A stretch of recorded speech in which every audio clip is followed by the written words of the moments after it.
Welcome everybody to the Mastering doForms webinar series. Today we're going to discuss mastering data lookups. Today your live coaches are John D'Arienzo, Anthony Trani, and Colleen Sweeney. I will be telling you basically how to do what we're going to talk about today. Anthony will manage the keyboard and Colleen will look for any comments you may make or questions you may have, and she'll bring those to our attention as we go forward. This is a live training session, and it is part of a series where we will be giving additional training sessions as we go forward. So today we're going to start out in the build form section, and we're going to do mastering data lookups. Data lookups is one of your input options. And the way you start with lookups is you have to have a data source. So Anthony, click on the Excel spreadsheet for customers, and we're going to show a simple Excel spreadsheet that utilizes row 1 to put the labels of your columns. So your variable name, your data name for that item will be full name, bill address 1, phone number, discount code. So you have to build your spreadsheet or your CSV file where your first row defines the variable name. So Anthony, go back to doForms now. Before you can use a data lookup, you have to go to lookup data, and we're going to explain 2 different ways you can get your lookup data managed. So the first way is you go here and you click on new, and we're going to pick upload. This is where you simply have a file and you want to point to that file and upload that data into doForms. So Anthony's going to point to that same Excel spreadsheet, the customer list. He's going to open it, and it's now going to basically create a lookup file around that data. So that data is now being uploaded and is part of your data in doForms. That data was not only created as a lookup source, but the data itself has been put into the doForms cloud. And you see there it has full name, bill address 1, phone number, discount code. So Anthony, close this and put a data lookup on the screen. Call it customer name. And what you do now is you click on a data source, and the data source you'll see is customer list, the one that we just put up there. Now you may see some other data sources in there. That's because we give you sample forms, and those data sources are utilized by the sample forms that we give you. So you can delete those if you don't need them. Otherwise, if you want to leave them there for reference, that's fine. So the first thing that you have to do when you're setting up a lookup is you have to go in and you have to pick your data source, and then you pick your lookup field.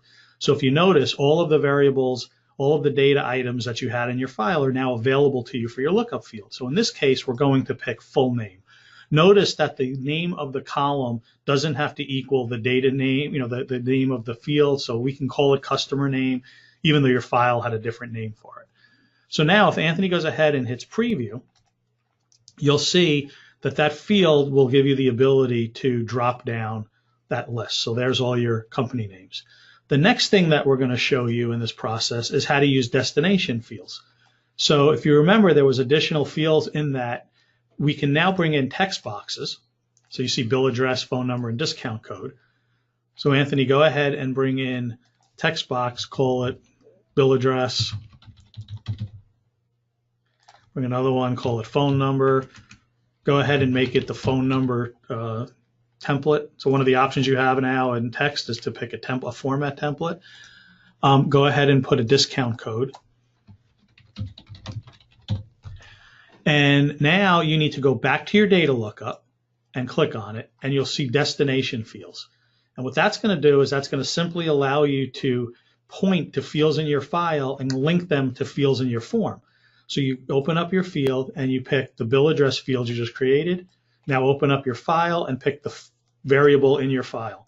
So continue to do that. You can add another one, phone number. That's going to equal phone number in the file. And the last one's discount code, and that's going to equal the discount code in your file. So now if Anthony goes ahead and previews that, you'll see that once he picks a customer name, it automatically populates the bill address, phone number, and discount code. Now, because this is an advanced series and we want to show you all the features that you can do, we're going to show you now how to use conditional lookups. So one of the things that we prepared was a table, another lookup that we've already loaded into the system, that has 2 variables in it. One is the discount code and then the actual discount percentage. So once a customer is picked, we can have a link by that discount code to the other table that has the actual discount percentage. So Anthony, go ahead and put in another data lookup. call that discount rate. And what we're going to do is we're going to use a conditional lookup. So the first thing we have to do is pick our data source, which is the discounts data source that Anthony uploaded, and we're going to use the discount code. Code of the percent. The code. And no, you're right, we're going to use the percent. And we're going to use, that's why I have Anthony here with me. We're going to use the lookup condition, and we are going to say that basically pick the percent where the discount code in the file equals an other question, which is basically the discount code that we used as a destination field. So basically the way this is working is you picked a customer, it populated using destination fields, the address, phone number, and discount code. Now we're using that discount code as a conditional lookup to pick the specific discount percentage for that particular customer by linking effectively two data sources together. So go ahead, Anthony, and click on that.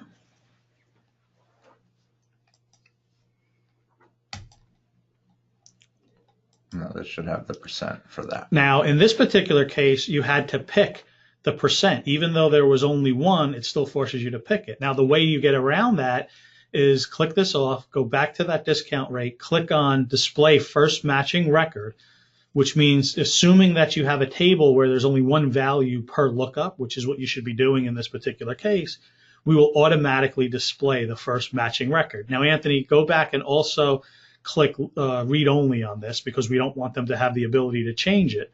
So if Anthony goes in and clicks, just leave the allow edit off. Or leave allow edit off. And now if you go ahead and preview this, when you click the customer name, it automatically sets the discount to 5%, and that is uneditable. That discount rate can now be used in calculations, applying that against an invoice that you may build. So just to very quickly recap, we showed you how to add a upload data source. We showed you how to add a data lookup into your form. We showed you how to use destination fields to apply data from your form into other fields in your form. And we showed you how to use conditional lookups in order to apply that against and filter down your data sources. So you can use that conditional lookup anytime you use a lookup field. Very powerful functionality. So now we're going to basically show you another option in doForms, which is called the form-based lookup. So in this particular case, open up the spreadsheet, Anthony, that you have for not the customer list, the product master. So now you have a parts list that has a part name, a part code, and a price. Let's say you may have a very detailed price sheet. So what we want to do is we want to be able to edit this data in doForms. We don't want to have to re-upload this data each time we make a change. We want to be able to go to doForms, make that change, and have it automatically update all of your devices in the field for you with the new price, let's say for part 1. So we're going to show you how to do that now. So Anthony, go into New and create a little form just by going in text, call it part, create another text, call it code, part code, whatever, and you can create a numeric and call it price, make it a decimal and give it a $sign. 2 decimal places, and let's use a currency symbol and give it a $sign. Now we're going to publish this form. And add an action button to submit. That's true. Add an action button to submit it.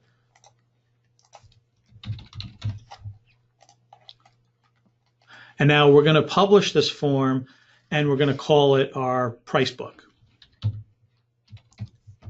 Very good.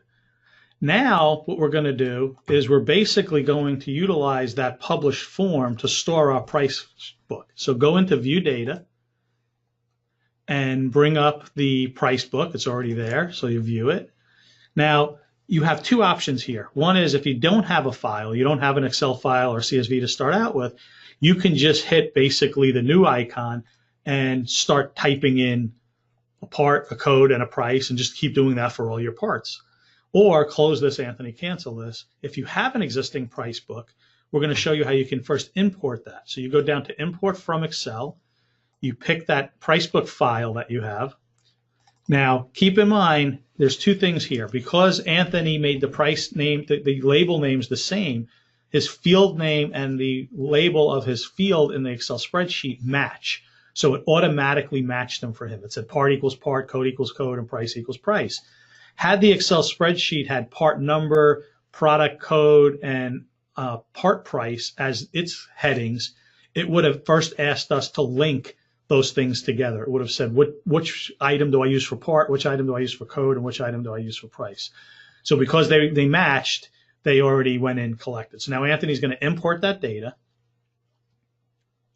And what we're doing now is we're actually creating an individual form for each one of those items. So if Anthony wanted to change the price of part 5, he can do that by simply coming into doForms at any time, going into view data, opening up his part master or his price book, and changing that to $99.99 and submitting it. And basically now that form has just been changed. So now in order to use this form data, go back to the build section. You need to basically go to lookup data again, hit new, and you're going to hit use form as opposed to upload. So in this particular case, it's going to ask you for your form and pick automatically update or update automatically.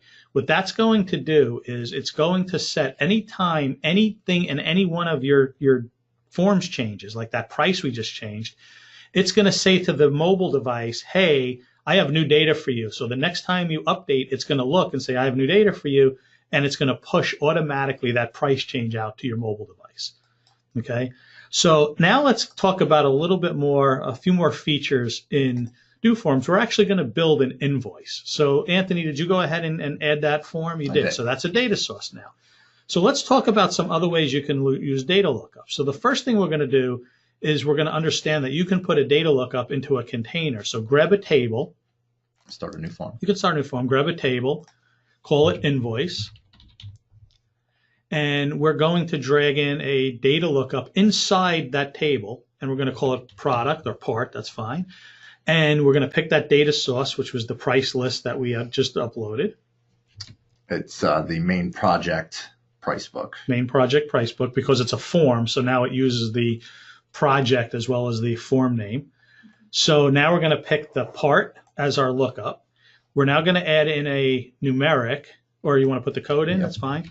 Code, and we're going to add in a numeric called price. We're going to add in another numeric. Go ahead and say 2 decimals and make it a currency symbol. We're going to add in another numeric, and we're going to call it quantity. And Anthony's going to put now a calculation in, and he's going to call that total. Now what we need to do is we need to go back to the part lookup, and we need to set the destination fields once Anthony's done setting up that total. So he's making it price times quantity. So now we need to go back to the part, and we need to do the destination fields, and we need to say, hey, make the code equal to the code and the price equal to the price.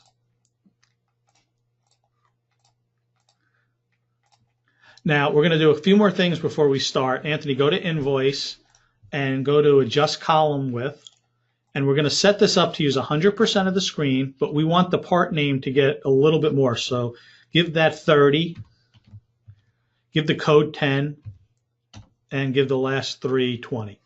They have to equal 100%. So what this is going to do is it's going to spread this out across 100% of your screen, and it's going to allocate different column widths to your different fields in your table. Now, you can also use a feature there called if screen is smaller than. So let's say somebody was using this on a tablet and somebody else was using this on a very small screen. You could say if the screen was smaller than 5 inches, show this table at 200% of the screen. So it basically forced them to pan right or left, but it would make it still be a very usable table on a small screen. So Anthony, go ahead and preview this now. And what you're going to see is you're going to have basically a table structure that's going to let you pick the part number. It's going to automatically put the code and the price in for you. And if you put a quantity in, it's going to automatically do the math for you. So very powerful. Now, if somebody goes in and changes that price for that part 5 centrally from the back office and changes that back to $59.99, the next time that device in the field updates, it will have the new price for part 5. So another cool thing we're going to show you about data lookups is, Anthony, go here and change the invoice to a checklist. So when you do a table, there's a very powerful feature. Don't do it yet, because I want you to also go in and make that part read only so it doesn't show the eraser. Sure. When you go in and you put a data lookup into a table, you saw what happens first is it gives you a drop-down list. But if you pick checklist on a table, what it does is it takes the data lookup that you put in and it blows it up. So Anthony, go ahead now and preview that. And what you're going to see is instead of giving you a blank row that lets you pick apart, it basically expands your entire data lookup and gives you the ability to now go in and put different prices and quantities. And literally, you don't have to put a quantity for each one, but it lets the person see every part in the price book. So checklist is a very powerful feature. And let me tell you what other things you can do with the checklist item. Let's say you wanted to have surveys. You can have a data lookup that is a list of questions. And you bring that data lookup in, and it will expand and display all the questions down on the left side. Well, next to it, you can have a choose one that says yes or no, or pass or fail. And then you can have other fields, other columns of data in this table. So very quickly, you can build a survey. Very quickly, you can do an inspection by blowing up the entire data lookup into a checklist. So one of the most powerful features of doForms is this little tiny checkbox where you can go ahead and just click on use checklist and expand your data and create many other structures based on that simple little variable. So the next thing that we want to do is we're going to start talking a little bit about how to do some other things in the parameters. So click on this, and if we go down some of the parameters, Anthony, we're going to show that, let's say in the lookup for part, right, we wanted to use the code, and the code was actually a barcode ID. You could click barcode button, and what would happen is, now this wouldn't necessarily work in a checklist because you would have to have all the barcodes, so you'd have to go back, Anthony, and unclick on use checklist and the read only. But let's say you had a part master that had a barcode ID in it. You could basically put the display barcode button or the display NFC button, and what would happen is you would build an invoice by simply scanning the items that you sold to that customer. So you would scan part one, and what it would do is it would find part one in the file, in the price book, and it would automatically match to that and populate the rest of your destination fields. So by simply scanning the part ID and matching it to the part ID in your data source, it can display the rest of the destination fields like your price and your part description and things of that nature.